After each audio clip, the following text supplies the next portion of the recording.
Bom dia, meus amados irmãos, a graça e a paz de Jesus. Nós vamos dar início a mais uma aula da nossa escola bíblica. Então, espero que vocês estejam bem, que Deus esteja cuidando de cada um de vocês.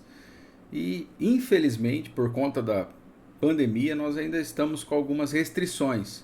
Então, as nossas aulas na nossa escola bíblica ainda estão sendo feitas online. Mas vamos orar e agradecer a Deus, porque nós ainda temos essa oportunidade de podermos estudar de forma online, né? Então, essa é uma graça de Deus que Deus tem derramado aos nossos corações. Então, feche seus olhos, agradeça ao Senhor por mais essa manhã, por tudo que Deus tem feito por você. Amém? Vamos orar. Senhor, nós te louvamos por Jesus Cristo, por tão grande salvação. Te louvamos pelo privilégio de podermos estudar a palavra do Senhor. E que nós possamos crescer nesta manhã juntos, ó Deus, e glorificar o teu nome. Essa é a nossa oração em nome de Jesus. Amém. Amém? Bom, meus amados irmãos, nós já estamos na nossa 10ª aula, né? E para você que está vendo pela primeira vez, todas as nossas aulas estão ali no canal da nossa igreja, tá? Aí no canal do YouTube. Então você pode procurar, está lá como EBD Discípulos. Nós estamos estudando sobre discipulado. E o que nós já vimos? Por que nós devemos fazer discípulos? O que é um discípulo? Como fazer discípulos? Quem deve fazer discípulos? E onde fazer discípulos? Na semana passada nós vimos sobre onde fazer discípulos. E nós vimos que todo o ambiente relacionado à igreja, todas as relações que são voltadas para a igreja, essas relações contribuem para o discipulado. Então, uma reunião de oração, uma reunião num grupo pequeno, o culto no domingo, até mesmo uma reunião informal com algum irmão da igreja, uma visita que você faz, e se você ora a palavra, se você lê a palavra, se você conversa sobre a palavra de Deus, o discipulado está acontecendo ali, tá?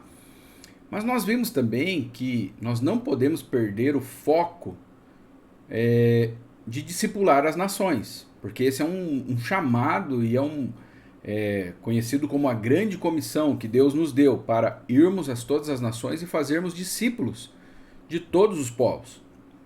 E nós vimos a importância de discipularmos as nações, de fazermos discípulos das missões transculturais, e nós vimos isso na aula passada. E hoje nós vamos ver um terceiro lugar de onde fazermos discípulos, e eu deixei ele por último, até para que a gente não sobrecarregasse tudo na semana passada. Então hoje nós vamos ver que existe um local que é muito importante para que o discipulado aconteça, que é o nosso lar. Olha só, então nós fazemos discípulos em todas as relações que fazem parte da igreja, nós fazemos discípulos de todas as nações, mas o nosso lar é um lugar extremamente propício para o discipulado. E é isso que nós vamos ver nesta manhã, certo? Agora só, eu começo com uma pergunta e você vai poder aí, participar no chat. E é importante a tua participação. Por que muitas vezes nos vemos mais envolvidos no discipulado fora de casa do que dentro dela? Então, me ajude aí participando no chat. Eu vou dar um tempinho aqui para vocês, tá? Então, responda essa pergunta. Por que muitas vezes nos vemos mais envolvidos no discipulado fora de casa do que dentro de casa? Né? E se você não concorda com essa afirmação, também pode colocar aí. Ah, eu não acho, pastor. Eu acho que o discipulado acontece muito em casa. Mas nós vamos ver que não é bem assim, tá? Normalmente nós nos envolvemos mais no discipulado fora de casa do que dentro da própria casa. E por que isso acontece muitas vezes? Qual que é a sua opinião, assim? Como que você enxerga isso aí? Então me ajude aí participando no chat, tá?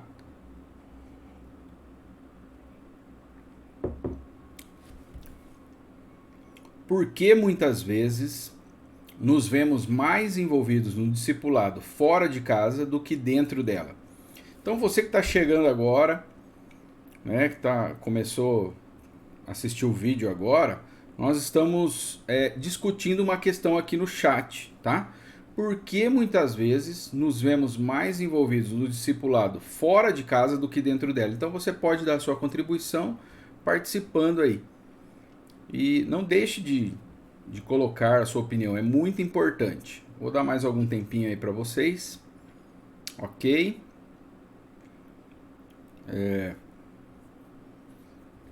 Por que muitas vezes às vezes é mais fácil discipular alguém que não é da própria família, que não é da própria casa, né? Às vezes é mais fácil discipular alguém que não é da própria casa do que da própria casa. Por que isso? Por que muitas vezes isso acontece? Então vamos lá.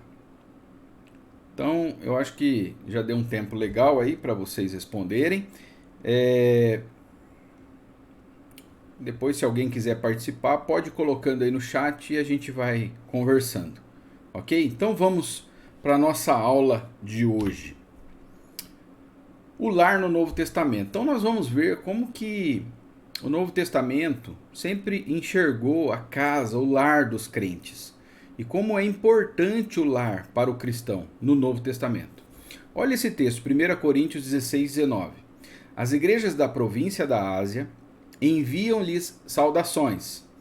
Áquila e Priscila os saúdam afetuosamente no Senhor, e também a igreja que se reúne na casa deles. Então olha só, a igreja na cidade de Éfeso, Paulo está escrevendo, né, de Éfeso para Corinto, ele fala que a igreja se reunia na casa de Priscila e Áquila. Desculpa. Olha esse outro texto. Agora, esse casal, eles mudaram para Roma. Olha só, eles saíram de Éfeso e mudaram para Roma. Agora olha o que o apóstolo Paulo diz. Saúdem Priscila e Áquila, meus colaboradores em Cristo Jesus. Arriscaram a vida por mim. Sou grato a eles. Não apenas eu, mas todas as igrejas dos gentios saúdem também a igreja que se reúne na casa deles. Então, a gente percebe que a casa deste casal sempre foi um espaço voltado para que as reuniões da igreja acontecessem. Então, olha só, como o lar ele é um lugar propício para o discipulado. Colossenses 4,15. Mandem minhas saudações a nossos irmãos em Laodiceia, e também a ninfa e a igreja que se reúne em sua casa. Então essa irmã, ninfa, aí também na casa dela acontecia a reunião de uma igreja, tá? De uma das igrejas ali do Novo Testamento. Olha esse outro texto. Atos 2,46, esse é bem conhecido de vocês. Olha o que diz. Todos os dias continuavam a reunir-se no pátio do templo. Partiam o pão em suas casas. E juntos participavam das refeições com alegria e sinceridade de coração. Então, quando a igreja surge no Novo Testamento, as reuniões dessa igreja acontecem, as reuniões aconteciam na casa dos irmãos, nas casas dos irmãos. E é interessante, né? O Espírito Santo ele desce numa reunião, a descida do Espírito Santo ali do dia de Pentecostes acontece numa reunião que estava acontecendo em uma casa. Então é muito importante o papel das casas no Novo Testamento, dos lares.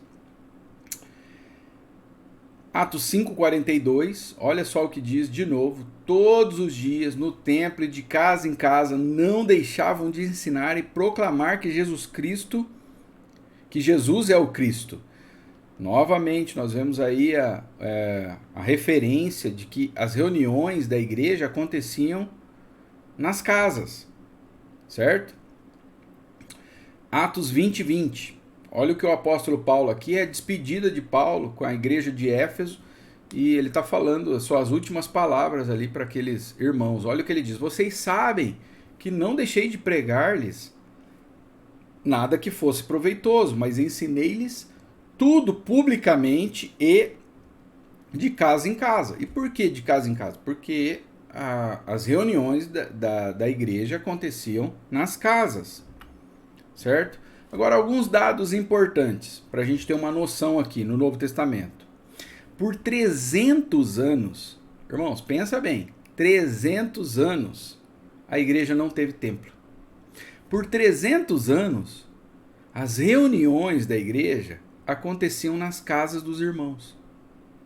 Olha só quando Constantino se converte, né? O imperador romano lá, o Constantino.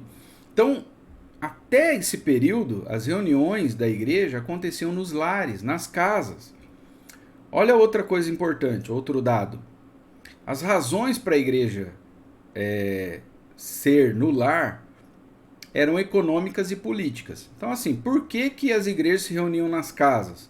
Primeiro, porque a igreja não tinha condições para ter um prédio próprio. E mesmo as igrejas que tivessem condições para isso, elas não podiam fazer isso, por conta da perseguição e por conta do Império Romano, certo?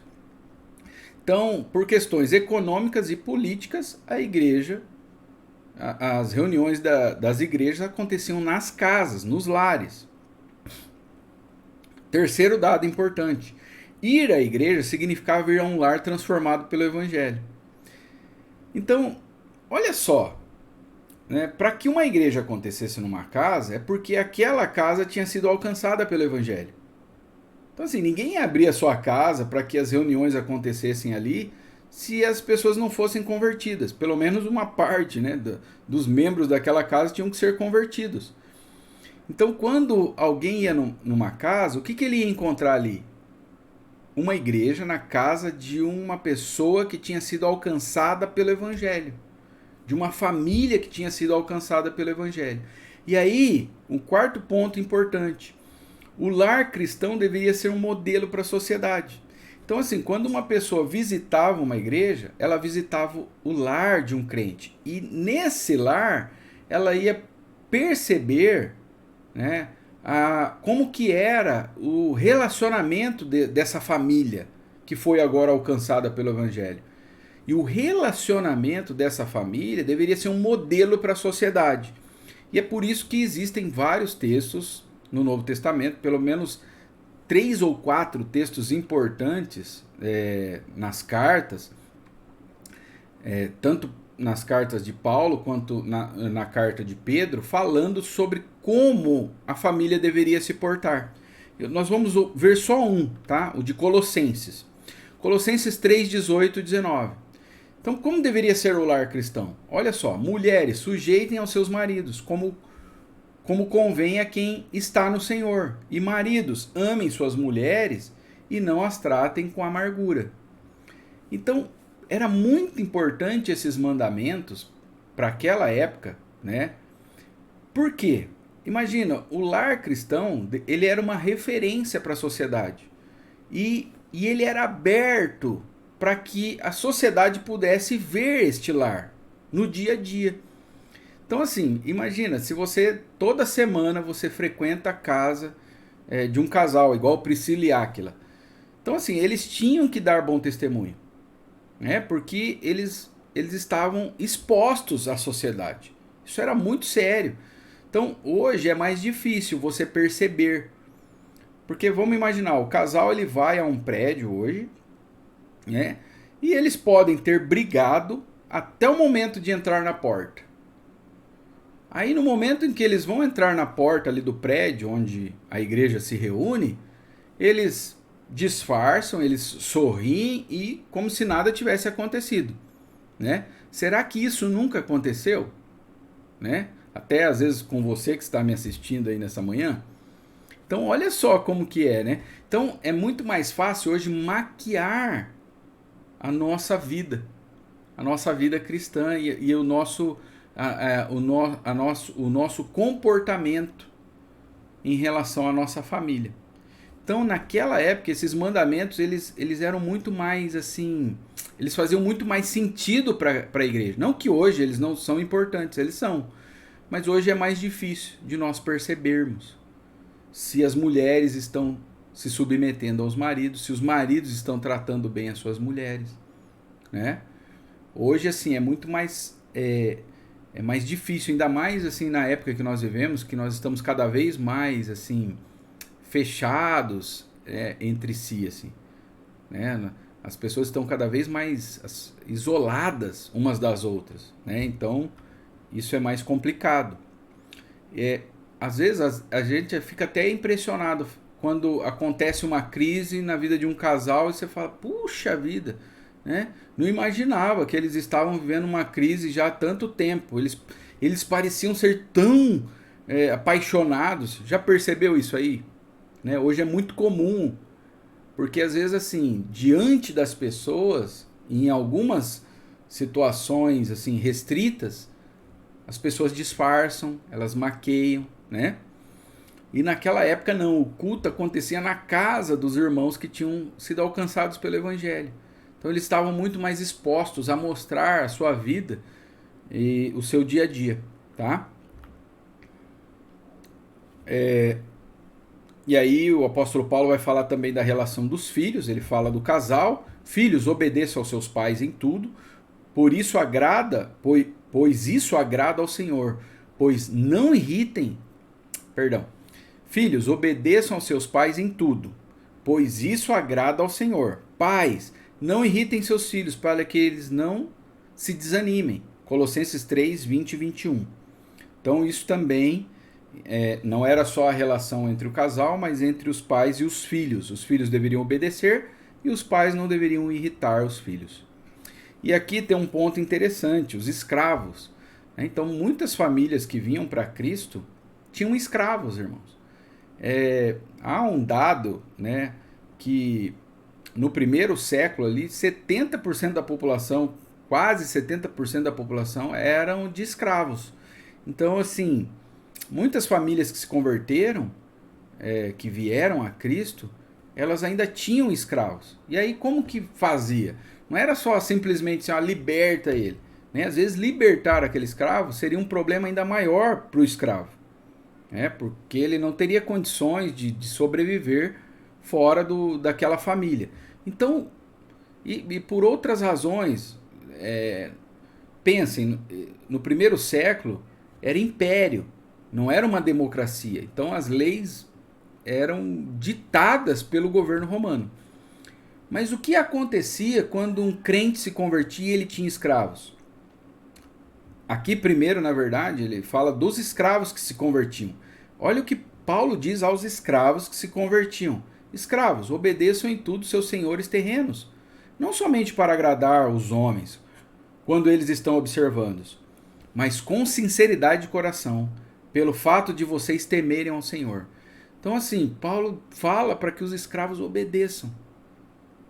Parece até estranho, principalmente num período que nós estamos vivendo hoje, de muitos conflitos, principalmente conflitos raciais. Mas irmãos, eu não tenho tempo para desenvolver essa questão aqui, né, da escravidão no Novo Testamento. Mas a visão era totalmente diferente do que nós vimos mais assim na atualidade sobre a escravidão, tá? Mas olha só, os escravos deveriam obedecer. E os senhores? Os donos, né, dos escravos, donos entre aspas. O que eles deveriam fazer? Senhores, deem aos seus escravos o que é justo e direito, sabendo que vocês também têm um Senhor no céu. Olha como Paulo ele equilibra aí a balança. Então os escravos obedecem, mas os senhores dão aos escravos o que é justo e direito. Ou seja, era para tratar eles como irmãos, como iguais. Então assim, agora imagina um visitante vendo isso na casa de um crente. Isso está lá em Colossenses 4:1. Ele ficaria impressionado, porque não era comum, né, os senhores tratarem com direito, com justiça, um escravo. Então era um testemunho tremendo para a sociedade. Tem uma carta no Novo Testamento, que é Filemon, que vai tratar sobre isso, da relação de um escravo e o seu senhor. E aí Gálatas 3:20, o que diz? Não há judeu nem grego, escravo nem livre, homem nem mulher, pois todos são um em Cristo Jesus. Então, irmãos, por que eu coloquei esse versículo? Para que você entenda qual que era a mentalidade do apóstolo Paulo, a mentalidade, a visão bíblica do Novo Testamento em relação aos escravos. Não eram todos iguais perante Deus. E o crente que se convertia e tinha um escravo, ele teria que tratar como igual, como um irmão em Cristo, tá? Então, diante de Deus não há judeu, nem grego, escravo, nem livre, homem nem mulher, pois todos são um em Cristo Jesus. Como deveria ser o lar cristão? Então, vai falar dos homens mais velhos. Ensinem os homens mais velhos a serem sóbrios, dignos de respeito, sensatos e sadios na fé, no amor e na perseverança. Certo? E as mulheres? Ensine as mulheres mais velhas a serem reverentes na sua maneira de viver e não serem caluniadoras nem escravizadas a muito vinho, mas serem capazes de ensinar o que é bom. Então, assim, como o lar era um lugar muito mais aberto do que é hoje, né? Hoje é muito mais restrito o nosso lar. O lar do crente era um lar aberto, as reuniões aconteciam nas casas. Então, assim, as pessoas viam o dia a dia de como o crente vivia em família, certo? Os crentes novos, os novos convertidos, eles aprendiam com os crentes mais velhos, vendo o seu dia a dia, o seu relacionamento no lar. Tito 2, do 4 ao 5, olha o que diz. Ainda falando das mulheres mais velhas. Assim poderão orientar as mulheres mais jovens a amarem seus maridos e seus filhos, a serem prudentes e puras, a estarem ocupadas em casas e a serem bondosas e sujeitas aos próprios maridos, a fim de que a palavra de Deus não seja difamada. Então, olha só, as mulheres mais velhas davam exemplo para que as mais novas também tivessem um bom testemunho dentro do seu próprio lar. As jovens casadas iam aprender com as mais velhas, mas como que aprende? Não dá para aprender só ali na igreja, né? Num templo, num lugar à parte. Então havia uma convivência muito maior. E as pessoas, elas tinham a experiência de ver o dia a dia do crente no seu lar. Aí, ó, só uma pergunta assim para a gente esquentar aqui nessa manhã. Se o teu lar fosse aberto hoje para que outros pudessem aprender com o seu dia a dia, o que eles aprenderiam? Olha só a pergunta. Se o teu lar fosse aberto, o teu lar, para que novos convertidos viessem e aprendessem com o seu relacionamento, por exemplo, você que é casado, com a sua esposa, o seu relacionamento com seus filhos, você que tem filho, você que é filho, o que um novo convertido aprenderia com você? Da maneira como você se relaciona com seus pais, né? Você que tem empregado, né? Hoje nós não existe, pelo menos no nosso contexto, não existem mais escravos. Mas pode ser que você tenha uma secretária, alguém que faz a limpeza da sua casa. O que um novo convertido, né, uma pessoa que está começando agora na fé, se ele acompanhasse o seu dia a dia de como você se relaciona com a sua empregada, com a pessoa que faz a faxina na sua casa, o que ele aprenderia com isso? Olha só como é sério isso. Como deveria ser o lar cristão? E aí, irmãos, algo muito mais ainda importante agora aqui, vai falar dos presbíteros, dos líderes da igreja. É preciso que o presbítero seja irrepreensível, marido de uma só mulher, e tenha filhos crentes que não sejam acusados de libertinagem ou insubmissão. Libertinagem ou insubmissão. Tá. Então, como que nós ficamos sabendo hoje, como é possível saber se os filhos do pastor ou do presbítero da igreja ou do diácono, né, isso serve para todos os oficiais da igreja, como que nós sabemos se os filhos dos líderes da igreja não estão vivendo em libertinagem ou em submissão? Como isso é possível hoje? Como é possível vocês saberem se meus filhos são submissos a mim e a Carla, ou se eles estão vivendo em libertinagem? Hoje é muito mais difícil, como eu falei, porque os nossos lares são mais restritos, mas naquela época os lares eram abertos, né? A reunião acontecia na casa do presbítero, o culto. Então, assim, tinha pessoas diariamente ali no lar, né? A igreja diariamente ali. Então, assim, a vida dos filhos era muito mais visível, o comportamento dos filhos. E hoje é possível maquiar, irmãos, né? Infelizmente. Então, assim, porque, né, o contexto mudou em que nós vivemos hoje. E assim, irmãos, eu não estou dizendo que o nosso contexto tá errado, o deles está mais certo, tá? Mas o que é importante? Que nós cuidemos do nosso lar. Porque se for o caso de alguém vir e conviver mais de perto da nossa família, que eles possam encontrar essas marcas. Se for necessário, né, que vamos imaginar aí no ambiente de perseguição, as igrejas elas passam a acontecer nos lares. E se isso acontecer, que as pessoas que vierem na nossa casa, eles possam ver um lar de uma família que foi alcançada pelo evangelho. Isso é muito sério. Tito 1,7.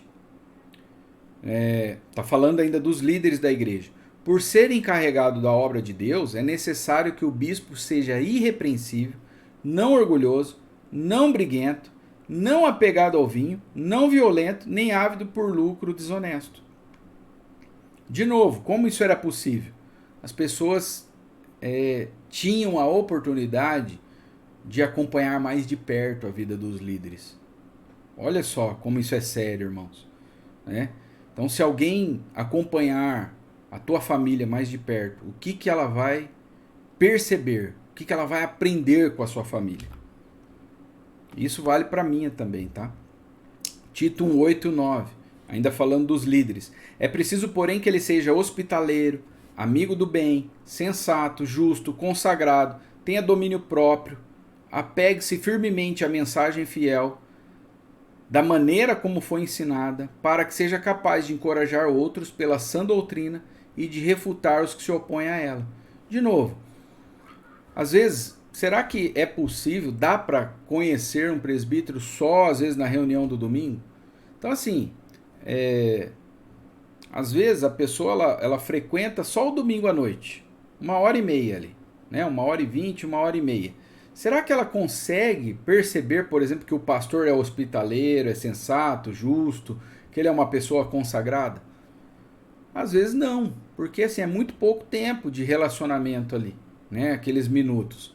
Então naquela época era muito mais fácil. Agora olha só, como que nós ordenamos um pastor ao ministério? Se essa é se essas características são qualificações para ordenar. Isso é muito sério, é algo para nós pensarmos, né? Será que a gente sabe como que ele é em casa? Às vezes na igreja ele abraça todo mundo, ele é uma pessoa amável, mas às vezes em casa ele é uma pessoa violenta, por exemplo. Às vezes é uma pessoa que enche a cara de vinho, né? E o que a Bíblia diz? Que ele não pode ser apegado ao vinho, que ele não pode ser violento, que ele tem que ser uma pessoa amável. Então isso é muito importante. Olha só. E Provérbios 22:6, ainda falando do lar, agora vamos um pouco para o Antigo Testamento. Ensine a criança no caminho que deve andar, né? E ainda quando for velho, não se desviará dele. Tem uma tradução que diz: ensine o teu filho o caminho que ele deve andar. Então, assim, é dever de quem ensinar o filho? Dos pais. É dever, se você é pai, é teu dever ensinar teu filho, discipular teu filho. E se você é o homem, você deve pastorear a sua casa, a sua família. É o seu dever ensinar o teu filho, ensinar a tua família. Certo? O teu lar tem que ser um ambiente de discipulado, certo? Agora olha esse texto, que texto importante, né? Deuteronômio 6, do verso 6 ao 9. Olha o que diz ali. Guarde sempre no coração as palavras que hoje eu lhe dou. Repita-os com frequência aos seus filhos. Então olha só, o povo de Israel, o crente ali na época da nação de Israel, ele deveria guardar a palavra no coração. A palavra que Deus estava dando a eles. E o que ele deveria fazer com essas palavras? Com a palavra de Deus? Repita-as com frequência aos seus filhos. Converse a respeito delas quando estiver em casa e quando estiver caminhando, e quando se deitar e quando se levantar. Irmãos, quem deveria fazer isso? O pai. Os pais, né? Amarre-as às mãos e prenda-as a testas como lembrança. Escreva-as nos batentes das portas de sua casa e em seus portões. Tá? Eu já preguei um sermão sobre isso e eu não vou entrar aqui em detalhes, mas olha só, esse texto fala do papel dos pais em relação aos filhos. Eles deveriam encharcar os filhos com a palavra de Deus, e hoje não é diferente. É seu dever, você que é pai, você que é mãe, falar da palavra de Deus diariamente com seus filhos, desde a hora que eles se levantam até a hora que eles vão dormir. Né? Você tem que ensinar o seu filho sobre a palavra de Deus, ensinar seu filho a ler a Bíblia, a fazer devocional, conversar com seu filho diariamente sobre as questões relacionadas à palavra de Deus. E aí eu pergunto, você tem feito isso? Né? Isso é muito sério. Não terceirize a tua responsabilidade para a igreja. Né? Faltou um espaço ali para a igreja. É muito comum, irmãos, e eu, né, pelo tempo que eu sou pastor, eu já vi isso várias vezes acontecer. Muitos pais esperam que a igreja faça pelos filhos dele aquilo que eles devem fazer. Então assim, muitos pais pensam assim, como seria bom se tivesse um culto de jovens, porque meu filho está difícil, ele precisava de uma reunião. Irmãos, essa questão de ter culto de jovens, reuniões voltadas para jovens, isso é uma coisa moderna. A igreja viveu sem essas questões, sem essas reuniões, por muitos e muitos anos. E veja bem, eu não sou contra essas reuniões. O que nós não podemos, como pais, é ter uma expectativa dessas reuniões daquilo que nós devemos fazer e que é nossa responsabilidade. Vamos pensar o seguinte, o seu filho, vamos imaginar que a igreja tenha 2 reuniões ali, por semana, para os jovens, para os adolescentes e para as crianças. Então, 1h30 cada reunião, 3 horas por semana. Mas onde ele passa a maior parte do tempo? É na escola e na tua casa. Então, onde ele está sendo mais influenciado? Não é na igreja, não é a igreja que vai resolver. A igreja, ela pode ser um suporte, ela deve ser um suporte. Mas o dever de ensinar o teu filho, de discipular o teu filho, de discipular a tua família, é um dever teu. É teu dever discipular a tua casa e a tua família. Então, é muito comum hoje, né, muitos pais e até casais esperarem da igreja. Tem marido que espera que a igreja faça o papel que é dele como marido, de discipular a esposa. Tem esposa que espera da igreja, dever dela como crente, de discipular o seu marido no seu lar, certo? De discipular os filhos. Então isso é muito sério. Não terceirize a tua responsabilidade para a igreja. É teu dever discipular os teus filhos, discipular a tua casa. Você, homem, casado aí, que tem família, é teu dever. Você é o pastor do seu lar. Tem um texto na Bíblia que fala assim que as mulheres deveriam se consultar com seus maridos se elas tivessem alguma dúvida teológica. E hoje, pasme, tem mulheres que sabem mais da Bíblia do que o próprio marido, né? Tem mulher que ora e lê mais a Bíblia do que o próprio marido. Isso deveria ser uma vergonha para o marido que se diz crente. Agora, se o marido não é crente, tudo bem. Até é compreensível isso, certo? Mas é impressionante o que nós estamos vendo hoje. Essa terceirização, irmãos. E isso é pecado. É teu dever discipular a tua casa, a tua família, né? Para que a tua família seja um modelo para a sociedade de relacionamento entre o cônjuge ali, entre os filhos e até envolvendo os empregados da casa. Se tiver. Olha só, qual que é o dever dos pastores? Às vezes o pai, o casal espera que o pastor faça o papel que é deles. Mas novamente, nós já estudamos isso aqui, eu vou repetir, tá? Qual que é o dever dos pastores, dos líderes da igreja? Não é discipular a tua casa. É dar um apoio, é dar orientação, é guiar, é preparar você para isso. Mas não fazer aquilo que é a tua função fazer. Olha só, ele, Deus, designou alguns para apóstolos, outros para profetas, outros para evangelistas e outros para pastores e mestres, com o fim de preparar os santos para a obra do ministério, para que o corpo de Cristo seja edificado. E é o que nós estamos fazendo nessa manhã. Eu estou ensinando o que você, pai de família, você mãe, o que você deve fazer no seu lar. É seu dever discipular a sua família, a sua casa, certo? Eu posso te orientar, eu posso te ajudar em oração, mas é você que passa o maior tempo com seus filhos, não sou eu. Eu passo com os meus filhos, certo? Então isso é muito sério, né? Agora olha só que interessante essa frase do livro Projeto Videira. De fato, que melhor contexto haveria para aprender Cristo do que no dia a dia do lar, onde a Bíblia é lida, orações são feitas e o estilo de vida gracioso do Evangelho está visível, ou não, em todos os altos e baixos da vida familiar. Que lugar melhor para o discipulado acontecer do que no lar? Não existe, né? Por mais que a igreja seja uma igreja bíblica, a maior parte do tempo é no lar. Agora eu pergunto, quem está discipulando a sua família? Será que é a televisão? É a internet? É o celular que está discipulando os teus filhos? Que está discipulando a tua família? Deus vai cobrar de você se você não estiver ensinando a tua família a orar, se você não estiver lendo a palavra de Deus com a tua família. E aí, são dois autores que escreveu esse livro aqui. Olha o que eles dizem. Né? Uma pesquisa, eles têm trabalhado já com várias igrejas há alguns anos. Olha o que eles dizem. Conversando com muitos pastores sobre isso, sobre essa questão do discipulado no lar, há um consenso de que esse padrão de discipulado familiar praticamente desapareceu. Ou seja, não acontece no lar. Né? Tem pais que não oram com seus filhos, não falam da palavra de Deus com seus filhos. Ou o cônjuge. Né?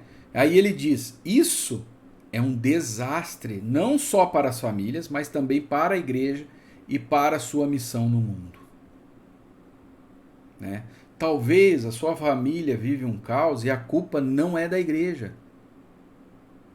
Né? Às vezes tem famílias que estão num caos, numa bagunça, e aí culpam a igreja. É mais fácil, né, a gente culpar. E mesmo isso acontece também com a escola, né? Tem irmãs aqui que são professoras e sabem do que eu estou falando. Tem pais que não educam seus filhos em casa e culpam a escola. É dever dos pais. A escola está ali, é um apoio, mas dar educação é em casa. São os pais que devem fazer isso. E assim como muitos pais culpam a escola, também culpam a igreja. Ah, é porque essa igreja não tem muita atividade para os jovens. Irmãos, esse negócio de atividade para os jovens é uma construção moderna da igreja. Isso aí nunca existiu. Mesmo a escola bíblica, ela tem 100 e poucos anos. A igreja viveu quase 2000 anos sem essas atividades. E como que a igreja sobreviveu? Né? Não tinha reuniões para casais, reuniões para jovens. E eu não estou dizendo que que essas reuniões não devam acontecer, não devem existir, tá? Mas nós não podemos esperar dessas reuniões aquilo que é dever nosso. Vocês estão entendendo? É isso. Às vezes a gente coloca toda a expectativa nessas atividades, esperando que a igreja faça por nós aquilo que nós devemos fazer, né?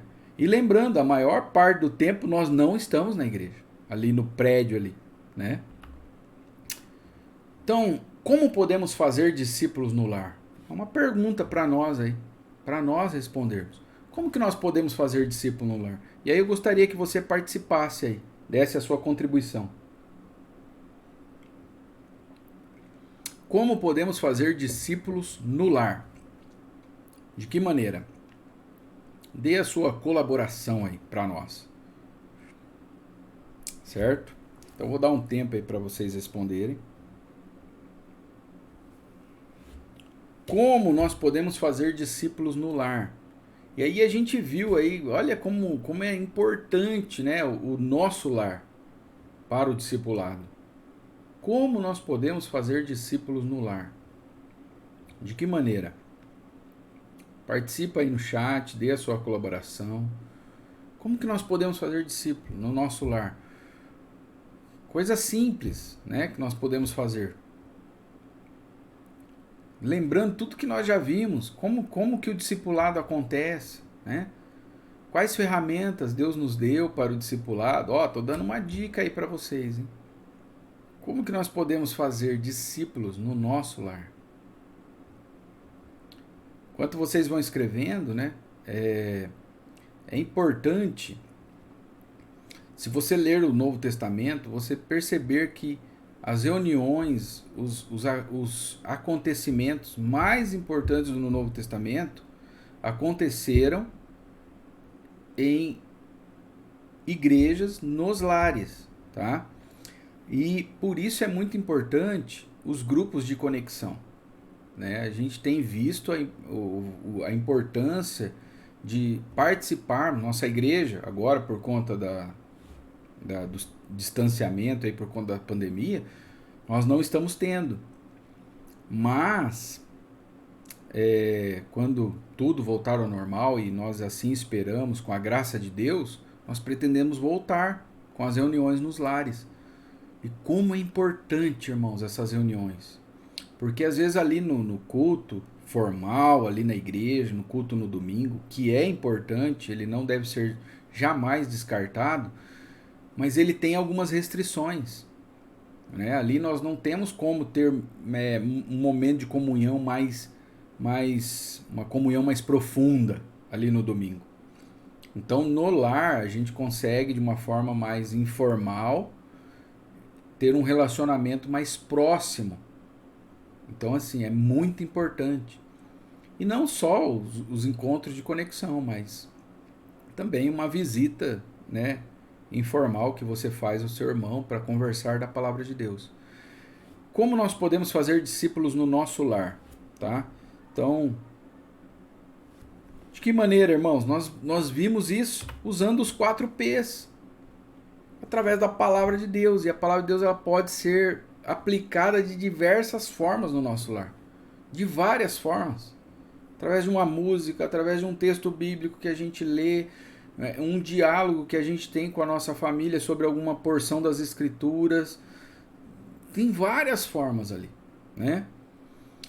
A prece, através da oração. Pessoas, Deus vai usar a tua vida, não vai vir um anjo para discipular a tua família, para discipular os teus filhos, é você, né? A Bíblia diz que os filhos são o que nosso? São herança do Senhor.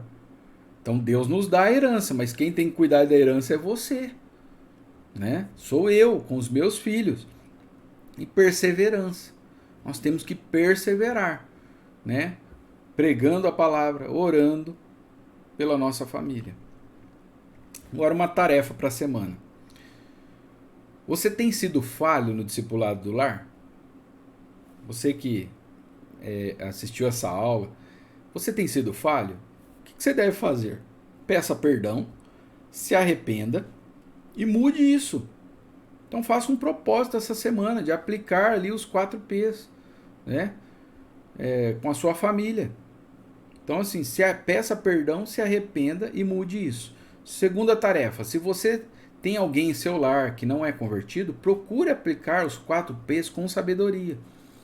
Às vezes, não vai ser tanto por pregar o evangelho para essa pessoa. Às vezes você já falou, e às vezes ficar falando repetidamente pode causar até uma aversão.